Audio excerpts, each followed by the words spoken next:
Shalom saudara terkasih dalam Tuhan Yesus Kristus. Salam jumpa dalam renungan Grace and Truth hari ini dengan tema hidup yang kekal. Di dalam Injil Lukas pasal 18 ayat 18 sampai 19 termuat dialog antara Tuhan Yesus dengan seorang kaya. Orang kaya ini bertanya, "Guru yang baik, apa yang harus aku perbuat untuk memperoleh hidup yang kekal?" Orang kaya ini memperkarakan apakah kebaikan itu atau mengenai perbuatan manusia yang berkategori baik itu. Orang kaya ini percaya bahwa perbuatan yang baik akan menghasilkan kehidupan yang kekal. Hidup kekal bukan hanya semata-mata menunjuk kehidupan nanti di surga setelah mati. Sebab pada umumnya orang tertumbuk pada kata kekal. Nah, asumsinya bahwa hanya di surga ada kekekalan. Padahal berbicara mengenai kekekalan, bukan hanya di surga ada kekekalan, tetapi juga di neraka. Sesungguhnya hidup yang kekal berbicara mengenai hidup yang berkualitas atau hidup maksimal sebagaimana Tuhan rancangkan atas manusia.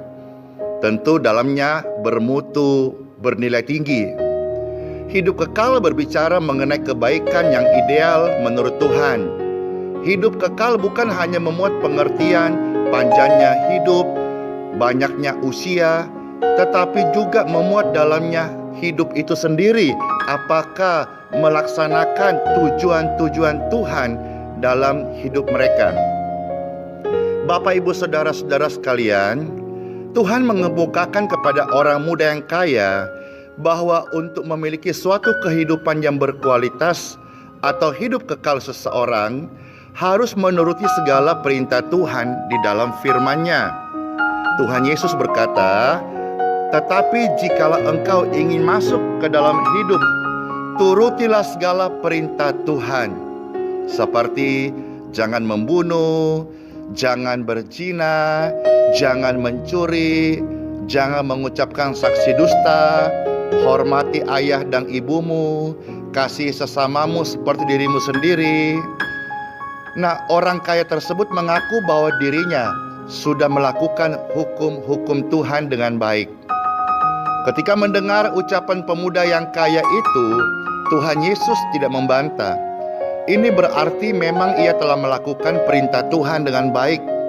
Ini juga berarti bahwa di dunia ini sangat besar kemungkinan adanya orang-orang yang memang dapat melakukan perintah Tuhan atau hukum-hukum agama secara baik atau mencapai kualitas kebaikan menurut hukum-hukum agama yang ada.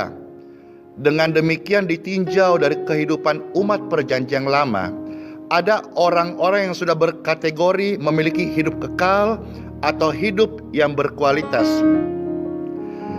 Rupanya orang muda yang kaya ini merasa apa yang telah dilakukannya itu tidak cukup membuat dirinya telah mencapai hidup yang berkualitas itu. Itulah sebabnya mengapa orang muda yang kaya ini berkata kepada Tuhan Yesus, "Apalagi yang harus kulakukan?" Dan Tuhan menjawab, "Jikalau kamu mau sempurna, pergilah dan jualah segala milikmu, bagikanlah kepada orang-orang miskin, lalu datanglah kepadaku." Kalau saudara menyimak ini dengan baik-baik, di sini ada hal yang harus diperhatikan dengan serius, bahwa ada kebaikan nilai umum atau kebaikan nilai subjektif. Ini adalah kebaikan manusia. Tetapi di sisi lain ada kebaikan yang bernilai objektif, mutlak dan ideal menurut perspektifnya Tuhan sendiri. Ini adalah kebaikan yang sempurna jika pemuda kaya tersebut bersedia melakukan apa yang diperintahkan Tuhan, maka ia akan menjadi salah satu murid Tuhan Yesus. Tetapi sampai akhir Injil ditulis, nama pemuda kaya ini tidak pernah dikenal.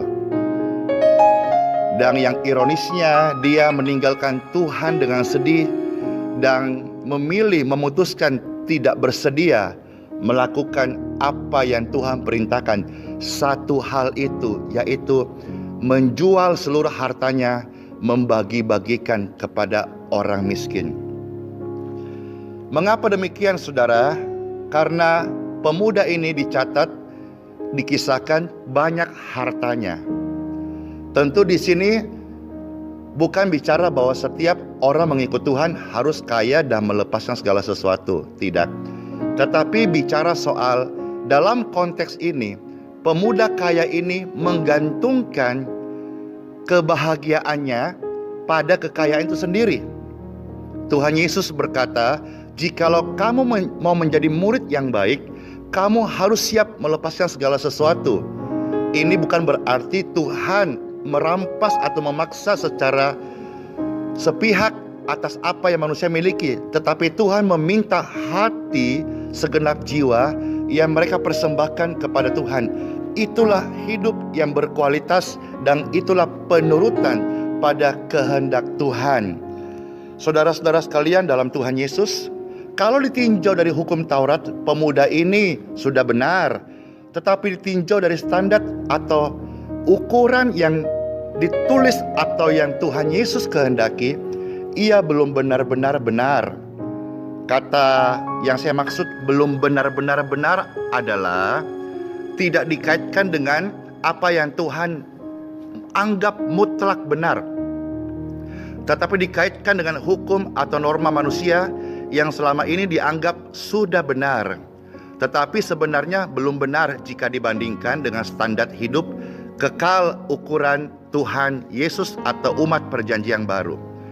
Orang percaya dipanggil Tuhan untuk memiliki hidup kekal atau hidup berkualitas yang tidak didasarkan pada hukum Taurat atau hukum manapun, tetapi didasarkan pada kehendak Tuhan, sebab kehendak Tuhan adalah ukuran kebenaran dan kebaikan yang benar-benar sesuai apa yang Tuhan mau.